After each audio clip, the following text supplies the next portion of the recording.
Hi, so today I'll show you how to make elderflower champagne. So yes, hello, I'm back. This is Sakria cooking again.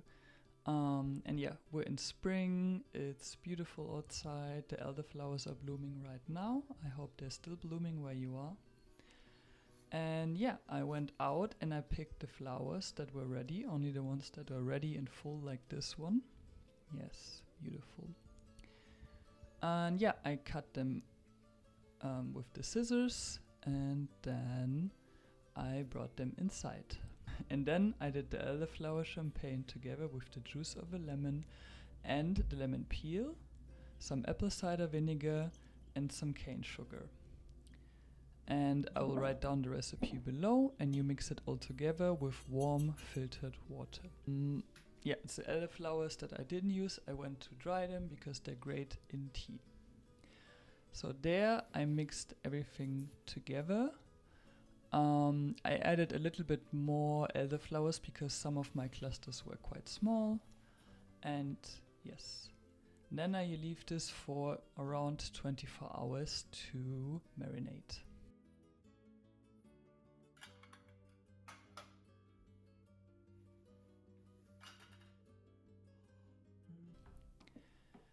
And yes, here I'm mixing the elderflower liquid. It's not champagne yet at this point.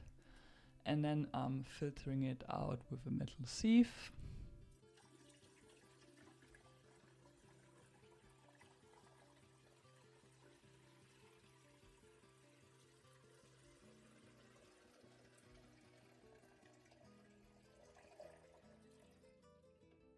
Yes, make sure you get everything out. You can also press the flowers a little bit at the end to really get all the liquid out.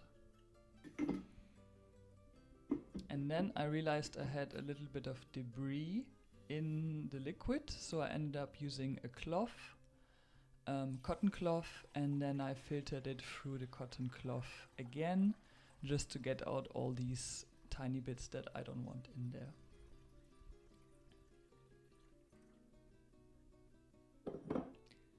You might need to do that, you might not need to do that, just see how yours turns out. Yes, and then I'm taking it and filling it into bottles. Yes. I had around 5 liters in total, so I filled a lot of bottles. Make sure you sterilize the bottles with boiling water, also the lids.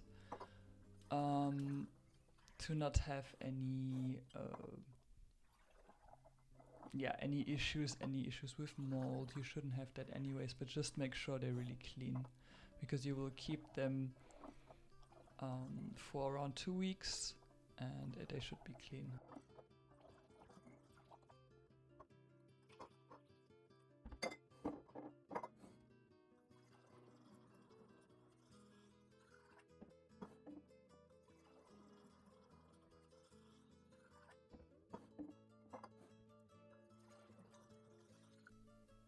Yes, and then it's very important that you use lids like this and not flip-top bottles, because flip-top bottles stay closed too tight.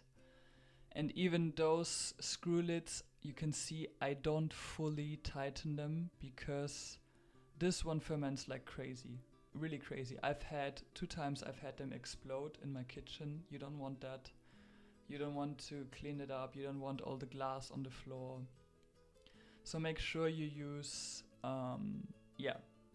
those kind of lids, or if you have flip top bottles only, don't close them fully, just lay it on top so it can ferment and the bubbles can escape. Yes, and those are all my bottles and ready to go for fermentation.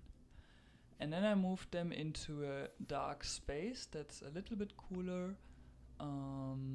And then I left them for around 10 days. I put a little tray underneath to make sure that if something spills from fermentation, it will not go everywhere.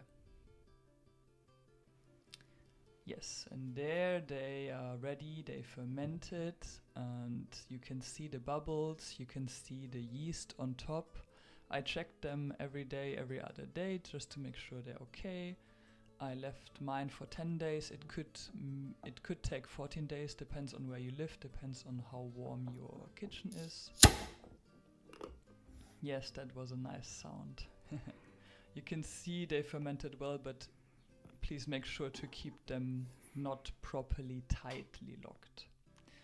Yes, and there I'm having a little taste test.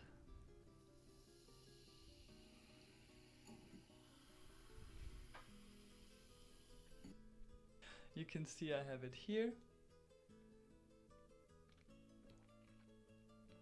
Oh, it's so good. It has flavors of champagne, elderflower. It's not very sugary anymore.